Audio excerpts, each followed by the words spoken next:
welcome back to Starseeds and Patriots of Down Under. Chris here, your host, and thank you for joining me. And I've got to say just quickly to all of you, I'm very much apologetic for my recent departure and hiatus from being online again. I know that I had a recent apology to you recently, but as they say, you have to flow with the things of life and just go with it sometimes, and things sometimes just come a little bit out of left field, and you got to just roll with the punches, so to speak. And recently I've been very busy. I've had family pretty much coming and live with me just due to a transfer of work and moving out of the city that my sister and her partner were in. And me being big brother opened up my doors, my house, my home, my heart to bring them in. And I've got to say, it's been an experience and a half. Because I've been by myself. For those of you who know me and have been following my story and have been part of the channel for a little while now and know who I am a little bit more, I've been living by myself for quite a while. And when you've been by yourself for quite a while, you kind of get stuck in your own ways and your own routine of doing things. And sometimes something or someone that's just out of the blue coming in and just, let's just say moving in, sometimes can take you away from those things, you know what I mean, and kind of take you away from your routine. And sometimes it can actually make one feel like, oh my God, my whole world's crashing down. But sometimes you can also embrace these things as well, and it depends on how you look at these things. And at first I'll be honest with everyone, I was shitting a brick because, it's not like you really want to be living with anyone again at 50 years of age, That's where I am at the moment. I'm 50, I'm set in my ways, but at the same time, I'm in a path of evolution right now, change, moving with things in a way where everything, everyone, every interaction, experience, etc., is an experience and a learning lesson within itself. Okay, and I've embraced it this time as much as I was shitting myself. And I found that as much as there has been some ups and downs, okay, because you've got to go with the flow of these things, there has been some ups and downs, there has been some tension, there even the occasional bicker between sister and brother, as we do. But I've noticed the difference between how we were to how we are now. As my sister approaching her 50s, I'm 50 now, okay, and how much the dichotomy and dynamic of our relationship as brother and sister has ultimately evolved and changed for the better since our younger years.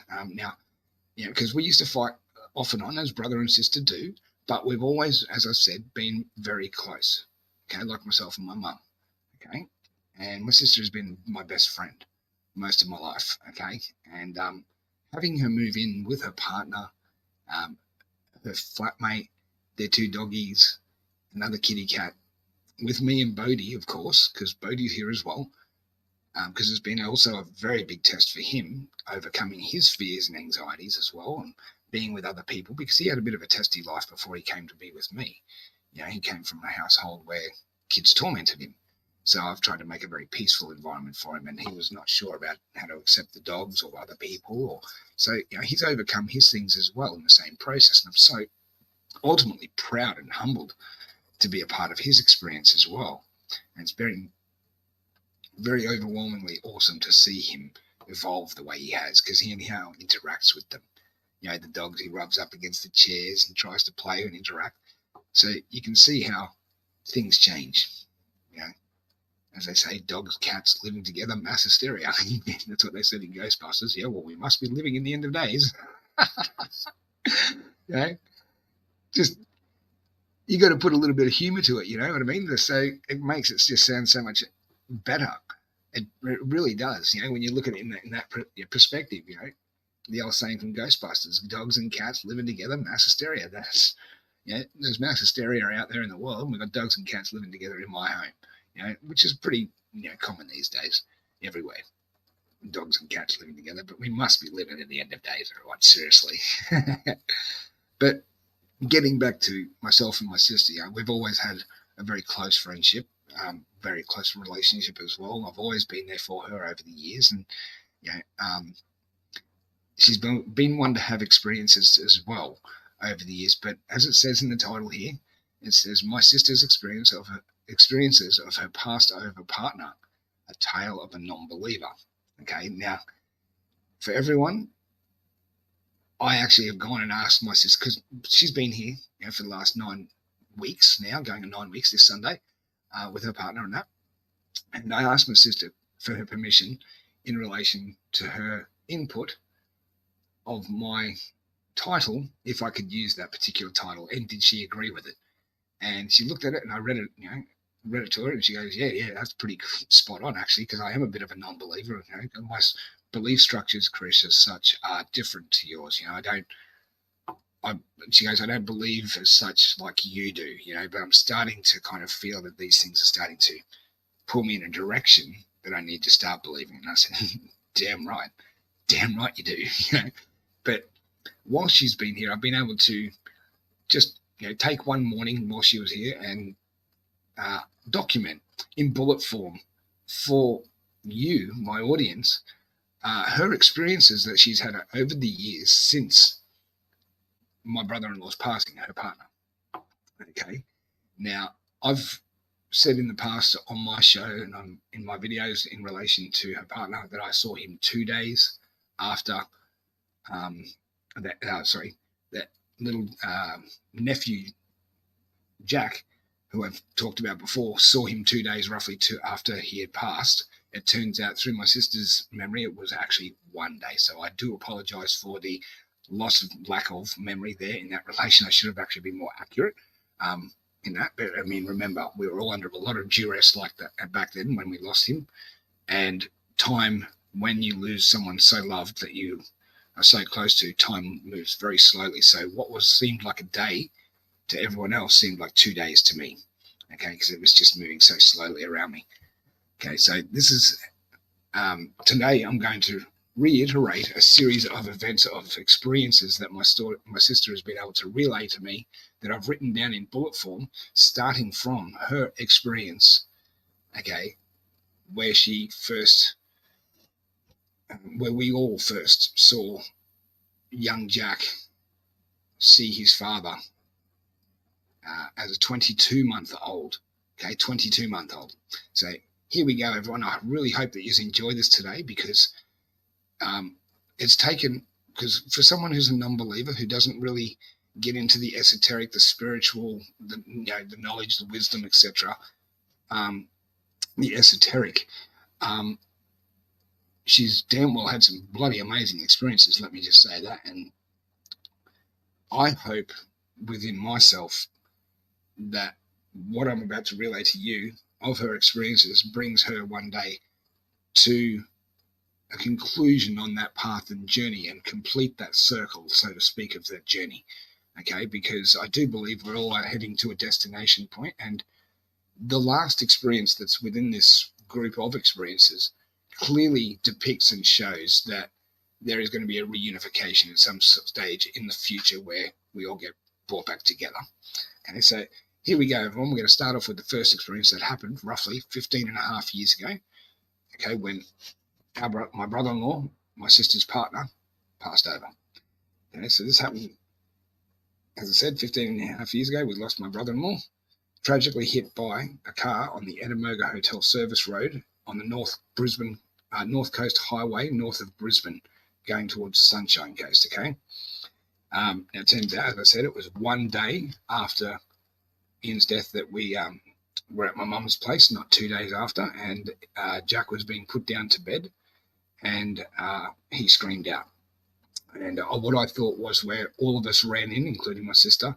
It turns out my sister had already just put him down, and she just walked out of the room and put him back, and actually ran back into the room just as we all ran back into the room. Okay?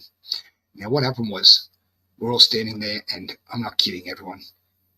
The emotion within all of us was just overwhelming. Just, a scream that was so out of the blue, left field. We thought, my sister had just put him down to sleep. It was calm. She was obviously coming back out, and then obviously a scream, blood-curdling sort of scream comes out of the blue. And she's obviously ran back in there to nurture and cuddle him and be with him. And by the time we arrived into the room, I was standing at the back of everyone in the hallway. Everyone else was in the room in the doorway and further in. And all we could hear was, "Daddy, Mummy, Daddy." And you can't imagine the emotion in my sister trying to hold back the tears, the loss and the grief of losing a partner that she'd just given only prior 22 months to, a beautiful boy. Okay, and his loss of losing his life and not being able to see his son grow up. So the emotion was very fucking high, excusing my language, okay? And all we heard him kept on saying was, "Daddy, Mummy, Daddy." And when he kept saying, "Daddy is not here, darling. Daddy is not here." And he said, "Daddy, Mummy, Daddy." And she's like, by this stage, tears are starting to stream down her face. Okay, I'm getting emotional talking about it. Because the memories are there, still fresh like the day it happened.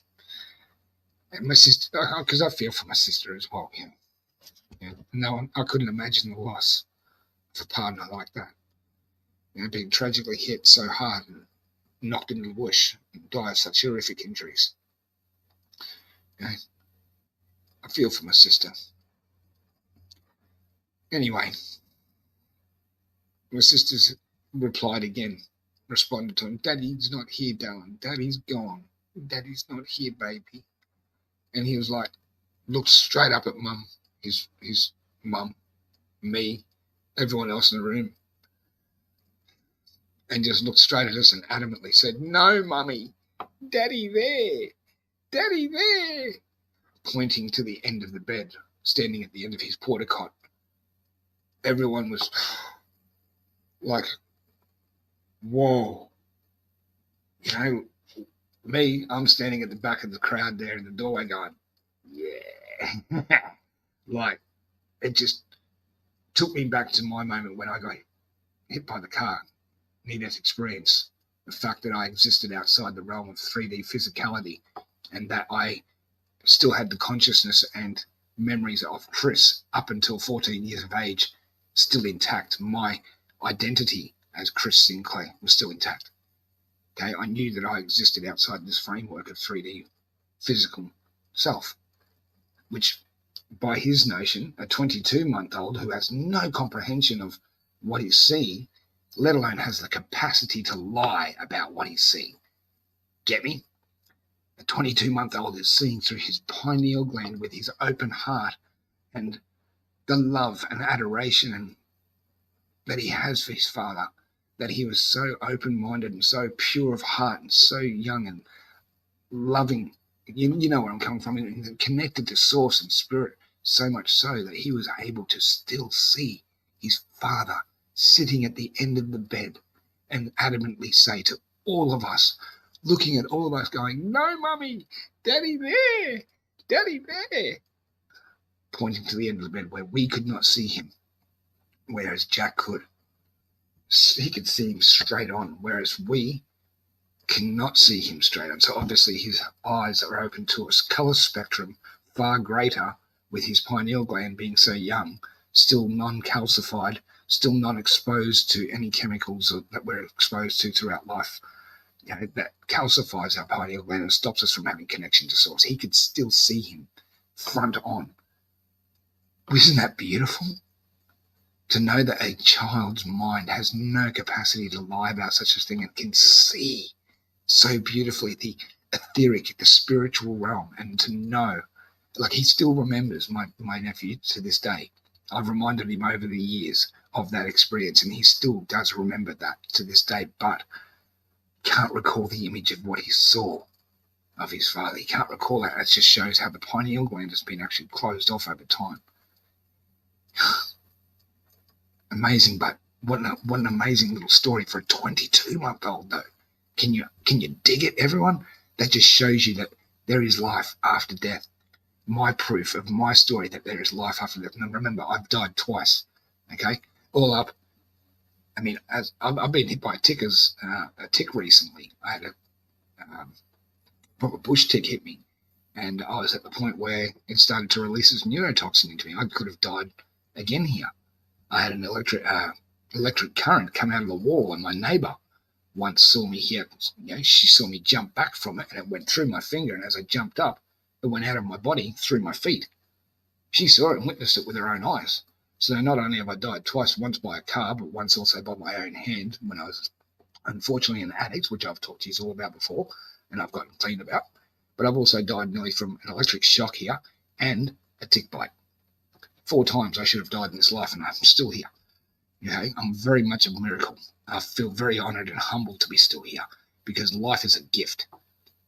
Okay, and it's sad that my brother-in-law's was snuffed out from underneath him so quickly by a simple mistake, stepping out onto the road whilst fixing his car, which broke down on the service road to Ettahmogah Hotel. Okay, he wasn't able to now be here for the last 15 and a half, going on 16 years to see his son grow up. His son's nearly going on 18 in 9 months. Okay, so you can imagine how it's been for Jack in the last, going on 16 years, how it's been for him without his father. And I've had to take on a bit of a role. He's also had other role models as well that have been very endearingly comforting and caring. But unfortunately, there have been consequences through Jack's choices as well as he's grown, which has gotten him in unfortunate trouble, as I did. But we all know and trust deep down inside that things are about to change. We feel it and we see the change that's already happening. So things are looking great for young Jack on the horizon, and I do believe highly that his father is behind it. Okay, behind the scenes, from beyond. Okay, because I asked for this a little while ago. I said, if you're up there, mate, I said, we need your intervention right now. I need you to, put some real energy and some time and some spirit into your son. So please, if you can, lend a hand where you can. And obviously some form of intervention is coming through because, I'm seeing massive changes already. The young guy's got some beautiful things coming up and some changes. He's even got to move, moving from where he is down to closer to where we all are, closer to family as well. But it's going to be magic. And the fact that, as I said earlier, that he can see him front on with his open eyes and open heart, this kind of also leads, and also the colour spectrum that he can see him in, this kind of segues also into my next experience as well, because a week after my brother-in-law's passing, my sister's partner, I was at work at PBL, where I used to work at PBL Horse Floats, okay, and I used to be a horse float fitter, where I'd fit out horse floats for the road and make them roadworthy, floorboards, paddings, dividers, etc., all the wheels, all the clearance lights, you name it, I did it, okay. And I had a partner, that went offsider that I used to work with as well. We all had bays. And I was off actually measuring the floorboards one day and just doing my own thing, getting ready to cut them. So I'm measuring them up. I've got my tape measure out.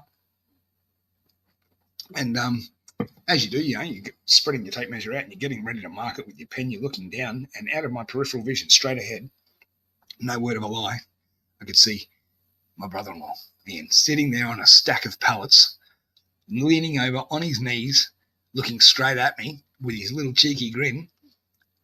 And I was like, whoa, I looked up straight away. I looked up to look at him straight on. And I couldn't see him there. Notice the colour spectrum? Jack was able to see him front on. Was with us all in the room. Didn't have to look down and look at him through his peripheral vision. He could see him straight on, whereas I couldn't see him straight on as an adult. By that stage, I was 37, 38 years of age. Okay. Actually, I was about 38, 39. Yeah, sorry. Yeah, about 37, 37, 38 years of age I was when this happened. And, I couldn't see him straight on, which means he exists outside the colour spectrum in which we can see. Now, we can only see in the colour spectrum 0.90 with a 1 at the end. So 0.901 with a 1 at the end, out of 0.99s after it. Okay, so there's a big-ass spectrum there, and we can only see that much of it. That's pretty crazy, eh? So his little mind could see it, whereas I couldn't as an adult because I've already been calcified with my pineal gland. Okay, my heart is open, and for the fact that I could see him with my peripheral vision, my heart is open enough to see that. But the calcification of the pineal gland and exposure to chemicals over time has stopped my ability from seeing him front on like Jack. How's that? So 1 week after, and here's the beautiful part, confirmation of him being on the other side was in fact that he was wearing the exact same clothes that he was wearing in the open casket. Red shirt, blue Levi jeans, white shoes, hair beautifully done. But he looked beautiful, when I saw him as well. Like you could see when you look down, there's like this slight hue around him, like an aura. Okay, that's probably the best way to describe it, like an aura. Okay, so it's kind of like how you view Qui-Gon Jinn and Obi-Wan conversing in the desert at the end of Obi-Wan Kenobi TV series, and Obi-Wan kind of just suddenly appears, and not Obi-Wan, sorry, Qui-Gon just suddenly appears, and Obi-Wan's on the back of his desert camel, whatever they call those species, and all of a sudden he says, Qui-Gon, you're here. And Qui-Gon just turns around and goes, I've always been here, Obi-Wan. You just weren't ready to see. Yeah, I know, I'll do a pretty good impression, I know. But that's the thing. He was able to see because he was young of heart, young, pure of soul, pure of mind, pure of spirit. Jack was, okay? Us as adults, as we've been trained, conditioned, programmed, etc. over time, most of us are not ready to see what is unseeable and unknowable, and that of which the veil is going to be lifted soon, and we will be able to have knowing and seeing of those things, knowledge, and be able to communicate and actually interact. So then at that time we will be able to see front on the calcification of the pineal gland will happen as well. Med beds, restoration of oneself to whole, being whole self, being whole of being, mind, body, and spirit. The original Adamic Eve blueprint form. Then at that point in time, I do believe that's when we'll be able to openly communicate that which was unseeable and unknowable. Kind of makes a lot of sense, doesn't it? But yeah, that's my experience with seeing my brother-in-law a week after we put him in, not into the ground because he's actually been cremated. He has his own plot right next to a beautiful stream up in this beautiful cemetery that we have him at. And unfortunately, God rest his soul as well, I'd like to just also take a moment to dedicate a few words to his father, Tom, who just passed on just recently. God bless your soul, mate. May you rest in peace. And I hope and pray, and not hope, I know full well inside that Ian and his father have been reunified, because there was talk that when Tom was in the moments of, not moments, but in the few days and weeks leading up to his passing recently, he was actually communicating and conversing with Ian. His wife openly communicated to my sister that Tom was talking to Ian in the room, even though she couldn't see him.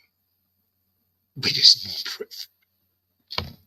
Sorry, everyone. It gets me very emotional in that sense, because it's not emotional sad, emotional happy to know that those two are reunited and that his son was there to help him carry over in his last moments to the other side, lead the way, guide.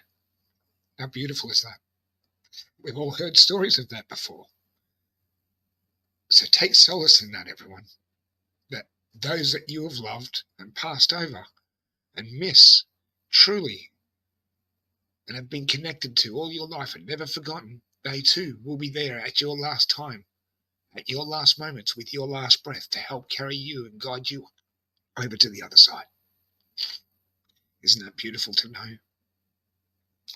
I take semblance and solace in that, knowing full well that will happen for each of us. And that's our moving through to the higher state of consciousness, state of being, state of vibration, frequency, an ascended form of ourselves. Anyway, I'm going to move on, everyone. Hope you enjoyed that story. I don't apologize for my emotions because I'm open. Sorry if I said don't apologize. I don't apologize. For it, because this is who I am. I'm an open, loving, feeling being, human. I have love in my heart. I have empathy, compassion, and that's, when you have things come up, you allow them to flow.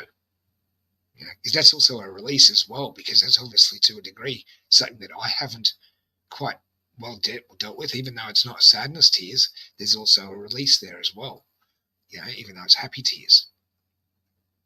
So anyway, let's move on to my sister's second experience. Okay. Now, as I said earlier, this is in bullet form. I'm going to wipe my tear for a sec. Sorry. Sorry, I don't mean to say sorry. I'm just empathetic and compassionate towards you, so bear with me, everyone. Sorry. All right. So, sister's second experience now. Should have put my green screen up behind me, so I do apologise for that, actually. I mean, that is a true apology there. Sorry for that all coming up. Okay, so here we go. Now, she saw my sister saw my brother-in-law standing on a dock. Okay, now, here's the funny thing, okay? He was dressed all in navy white dress uniform. And he was there with amongst other men.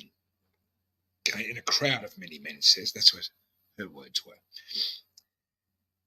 My sister chased after Ian as he boarded the ship. The ship she could not describe, did not know what it looked like as such. There was no actual, she just knew it was a ship of some sort, okay? And that she would have to, obviously go after him. And anyway, she's chased after him in the crowd as he's boarded this ship. And she remembers chasing him to a point where there was like a very large room, what she would describe as like a dormitory. And in that dormitory, there was all these beds. The beds were described by her as foldable X-type beds, okay? Military-type beds that fold, okay? Or camping-style beds, okay? And as far as the room she could see. And as she's entered the room, as she says here, she was in tears of sadness when she woke up, straight after that moment entering the room.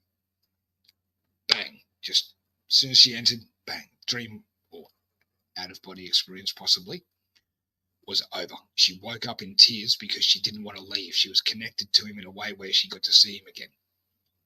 Okay? So, because the first experience being where she heard her son say, "Daddy there, Mummy." Okay, that's the first experience for her. This is the second experience. But profound in some ways, because when you look at it symbolically, the navy white dress uniform is symbolic of peace. Cotton linens, okay, which is described by many of having interactions with the other side, especially multidimensional beings or etheric beings, and other ascended masters as well, all usually wearing cotton linen robes, usually of a cream or of a white color. And to my sister, he was seen in dress navy white. So I believe the white and the navy dress uniform represents two things. One, that he has gotten to the other side. He is symbolically wearing the uniform to signify that he is at peace, and that he has gotten to wearing the whites, cotton linen whites, which is what most people wear on the other side, to say that he's moved over. Okay, the fact that it's navy in a sense, and most navy uniforms have a set of wings if you're a pilot. Okay, let's say that he earned his wings. Okay, if you want to look at it in that respect. Okay, sorry, I've got some crap turning up behind me over there. It's my hat on the screen. That's my hat back there. Sorry about that. But yeah, profound in that sense when you look at it in that way.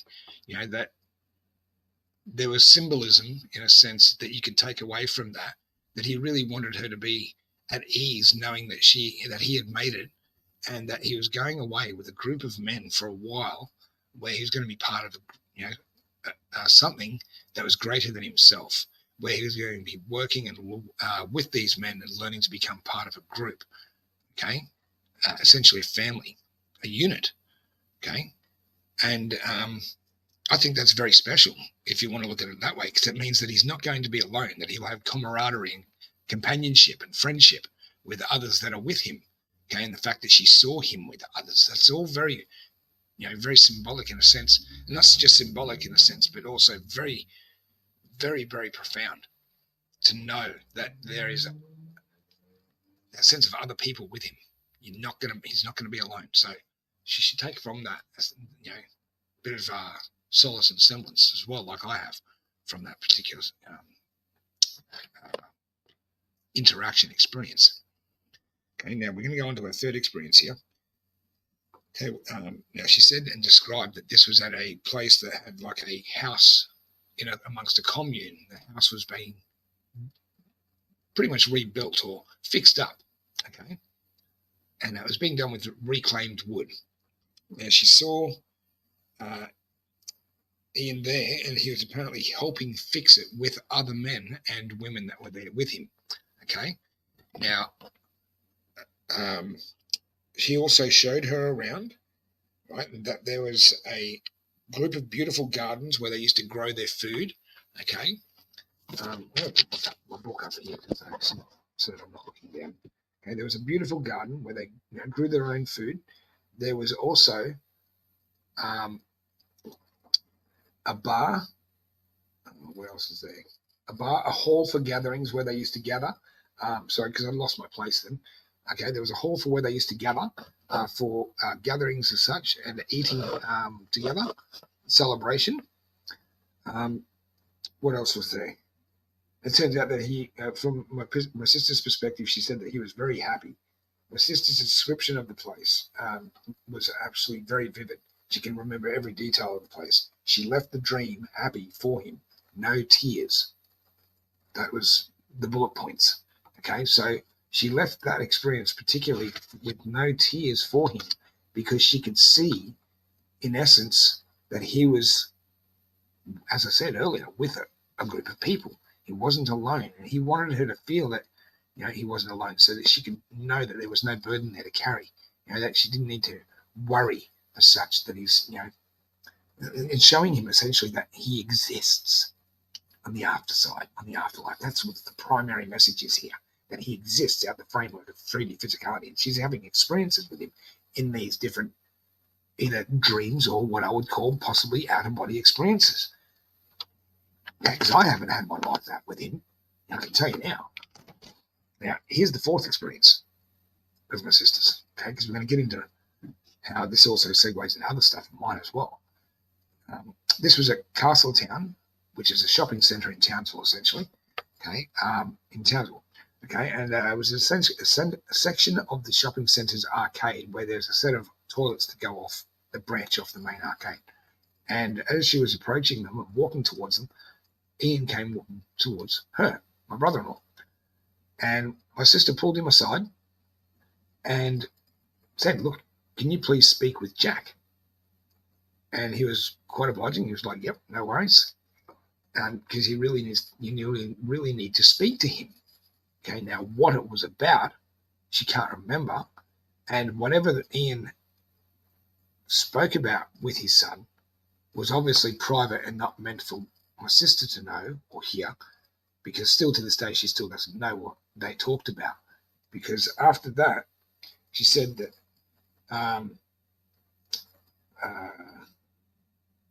where is it? It's just up here. Sorry, I lost my spot again. But my sister still does not know yet to this day what my brother-in-law and Jack spoke about. Okay, and so she's obviously woken up from that point. Whether she was in tears or not, she didn't relay that to me. Okay, but the fact was that there was obviously a private message that needed to be relayed to Jack, my nephew, his son, that they only was meant for Jack. Okay, now whether Jack remembers having that experience, dream, out-of-body experience at the same time as his mum and experiencing, seeing and speaking to his father whilst with his mum and speaking to him privately and hearing that message, I don't know. Okay, I'll have to probably probe and ask him at some stage as he gets a little bit older, do you remember things like that? And if he says yes, then that means that his mother and himself, my sister and himself, were connected in an out-of-body experience in a different state of vibration, frequency, consciousness, and an out-of-body experience altogether. That'd be amazing if I found out that they were both connected and he remembered it. Wouldn't you think? I'd think so too.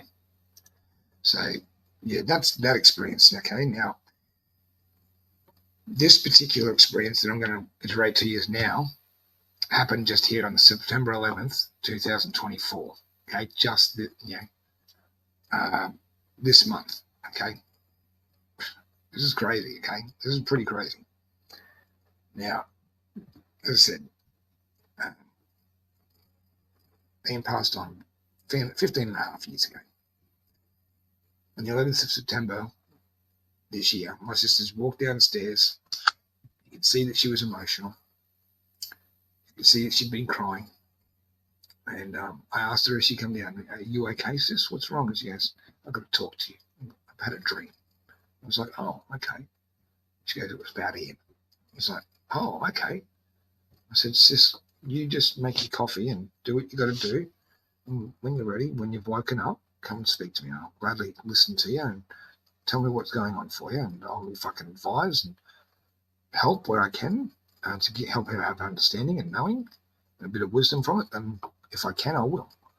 Anyway, she made a coffee. And as we do, you go to the toilet in the morning, come and sit down, kind of wake up, you give them their space. And then as she's woken up, she's basically told me the following details that I'm about to relay to all of you now. Okay, so she woke that morning asking if she could, basically speak with me.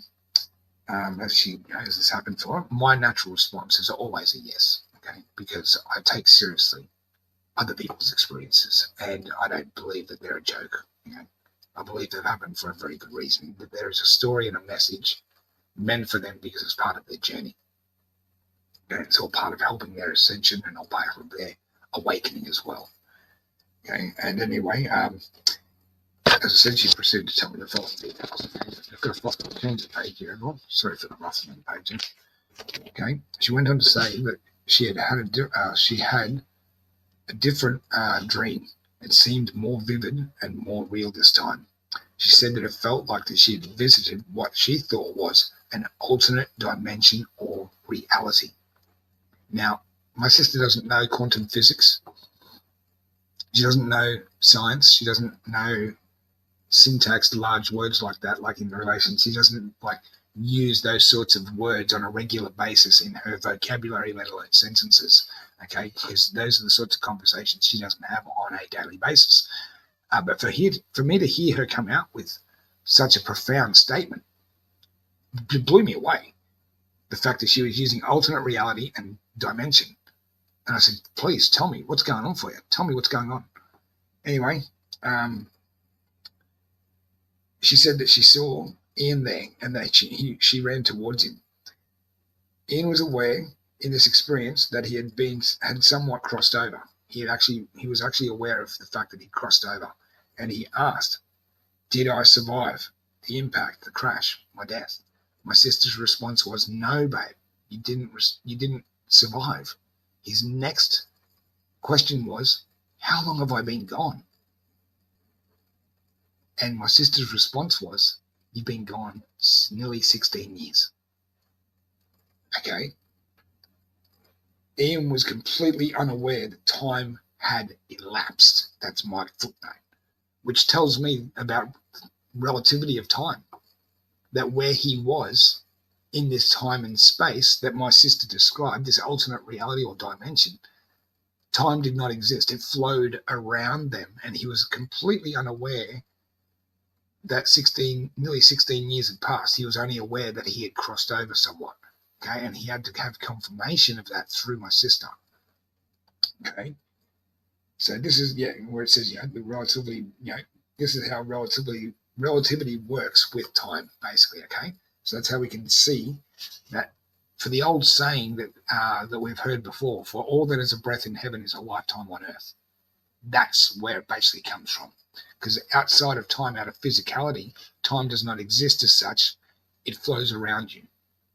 So it makes kind of sense that he was unaware that time had flowed that fast and past him in that time and space. Amazing, isn't it? Now, from this here, she says that there were no goodbyes from the experience or memory of having that relative time and space. Okay? She had no memory of leaving it. Okay? She just has memory of being there. Okay? Sorry for my disappearance on screen there. Okay? Now, from that moment, she actually woke up. And at that moment is when she was in absolute tears. I've had dreams or out-of-body experiences where I too have actually experienced that as well. Okay, and it's not a funny feeling. It's not fun to feel where you feel so connected to someone with that love, that infinite energy source field connection that you have, that frequency of love. That's unbreakable. You know what I mean? Time, space couldn't break it. That connection. That's magic for me. That's magic. Okay. And it kind of just shows, really at the end of the day, how much we, as we're approaching the end of days, we will be reunified somewhat. I do believe that highly. I mean, look at the evidence that I've just put forth to you all, including my own experience.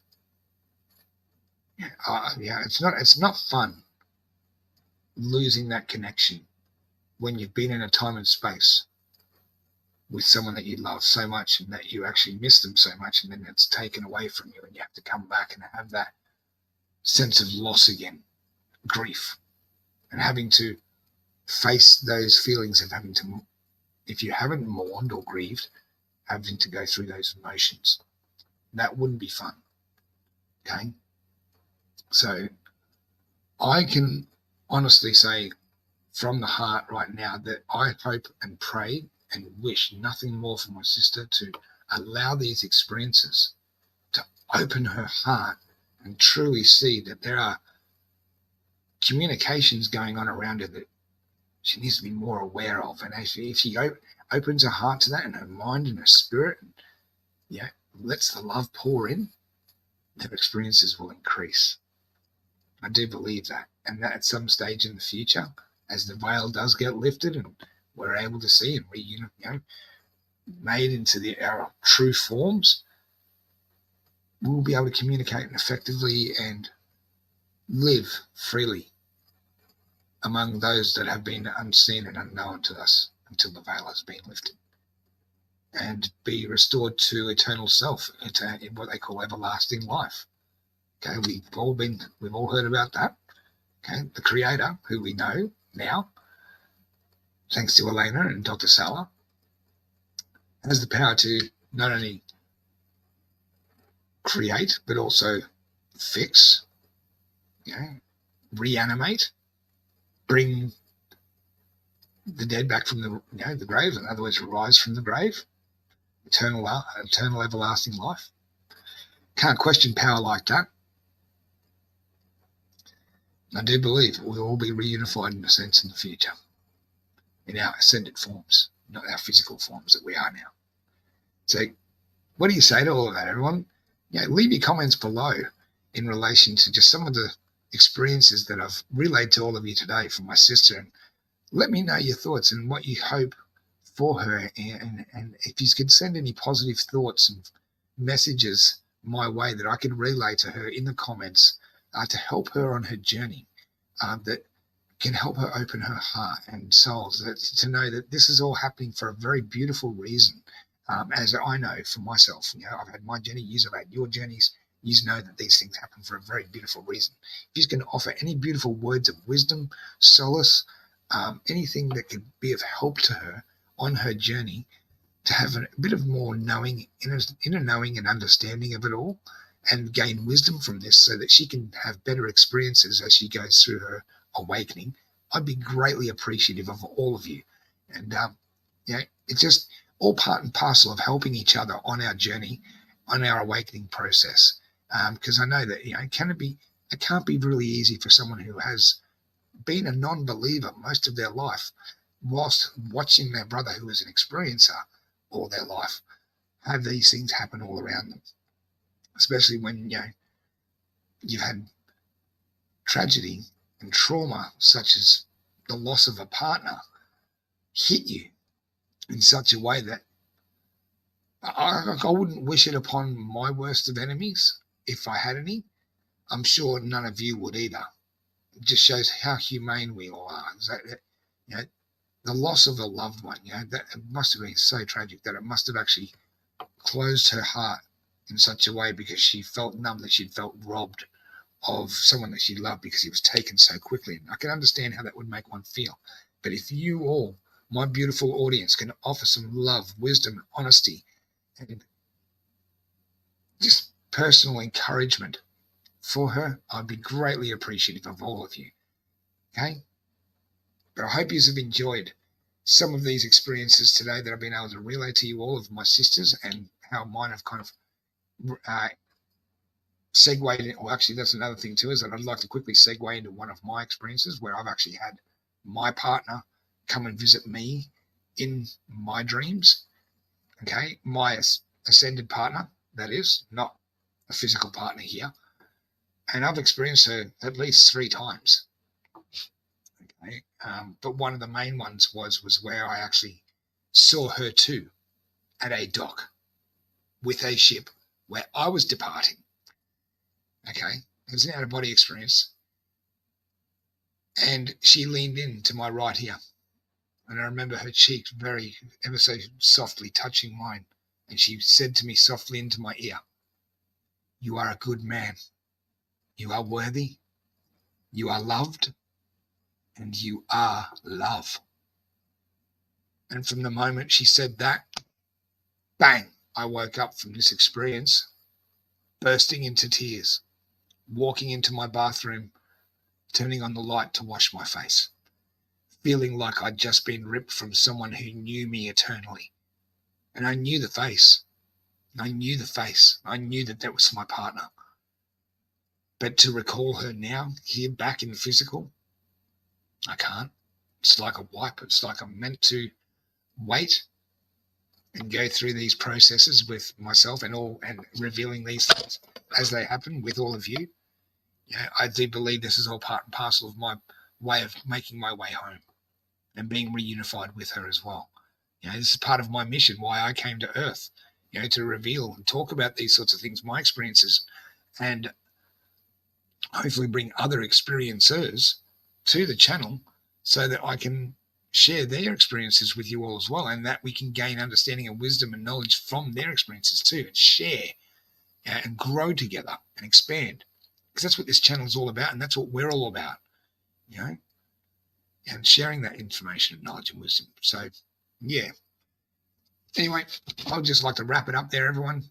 Please be sure to leave a like, share and subscribe, and make sure you hit that notification bell, because these algorithms at YouTube are pretty much an ass kicker, and they're still shadow banning us as usual. But if you can just help by getting out and the video by sharing, and even if you can bring a couple of new people to the channel, if you can help us grow.